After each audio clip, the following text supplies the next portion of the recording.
understand how this works. Well, when you read Corinthians chapter 13, this is really very sophisticated, because he says, though you have the gift of prophecy, I have the gift of tongues, I speak in tongues and of angels, and I have not charity, I have not love, I'm nothing.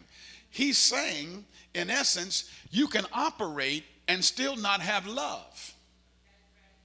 You can be preaching, you can be speaking in tongues, you can be prophesying, you can be serving, and still not have love. So it's an illusion to believe just because you are doing that you have a loving heart. Because the scripture is acknowledging you give everything to the poor, you make sacrifice, you protest, but do you love?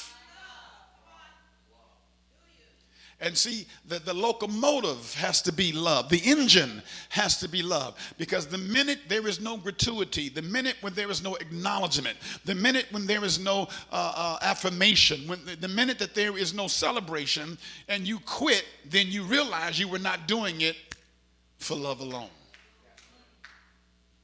Now watch, the scripture says, back in verse 4 of 1 Corinthians chapter 13, he says, charity suffereth long and is kind, charity envieth not, nor charity vaunteth not itself, is not puffed up, it does not behave itself unseemly. So when somebody says they love you, now watch this, when somebody says they love you, they're saying, I'll suffer long for you. I'll always be kind towards you. I'll never envy you. I'll never be prideful to you. I'll never be arrogant towards you. I'll never be unseemly towards you. I won't let you easily provoke me because I love you. And I'll never think evil of you. Then this is 1 Corinthians chapter 13. I'll never think evil of you. When I say I love you, I won't rejoice in your trouble. I won't call, did you hear what happened to so-and-so? Did you see what's happened? No. Not when you say you love. Lord have mercy. No, not when you say you love, because you rejoice not in iniquity, but you rejoice in the truth. When you say you love me, you'll bear all things. Whatever I go through, whatever I face, it will not knock you off your feet. No matter how humiliating, no matter how embarrassing it is the thing that I've been through, you won't dismiss me because you love me. You bear all things. And then if this is my 10th time trying to get it together, because you love me, you believe all things. Oh my God. You believe, child, I ain't taking it no more. No, it ain't changed. No, you don't love me. See, when you love me, when you love me, you believe all things. You crazy. I would never think they get another chance. The devil is a liar. Well, it ain't the devil, it's love. And I'm going to prove it to you. When you have children, your children can let you down 1,000 times. But the minute they come back, you give them another chance. I've heard people telling people, you ought to leave that man, you ought to leave that woman with your single self. And I'm not talking about somebody being abused.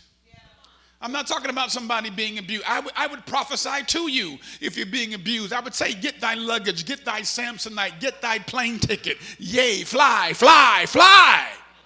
I'll never tell you to stay in an abusive relationship. No way in the world. But when you say you love, the scripture says love suffers long. And it's amazing how people are in it for better, but leave for worse.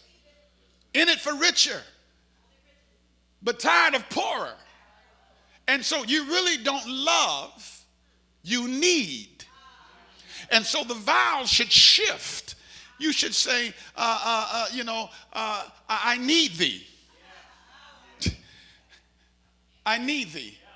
Oh, how I need thee. Let me count the ways. Not, oh, how I love thee. Because a lot of our relationships, we're calling it love, but it's based on need. And then because someone supplies your need, then you say they are good because they meet your need. But the reality is God said you were good when you did nothing. When he looked at his creation, he said, this is good. And and we're living in this hour now, and even in America with the protests, and I'm an abstract thinker by nature, so you have to forgive me. But see, the reason now things are getting more attention, you can march, you can protest, But when you close your purse and close your wallet, it changes the narrative. And see, now what is happening, people are from Home Depot to Amazon, they have boards changing their operating manifesto because people are saying we're not going to buy from there anymore. So the narrative changes more than just saying, yay, no justice, no peace. But when you start demonstrating love, that we love each other enough, that we won't stand for the abuse, that we will sacrifice the pleasures to shut down this draconian atmosphere, that, brothers and sisters, is power. Because when you love, you'll sacrifice for the thing that you love.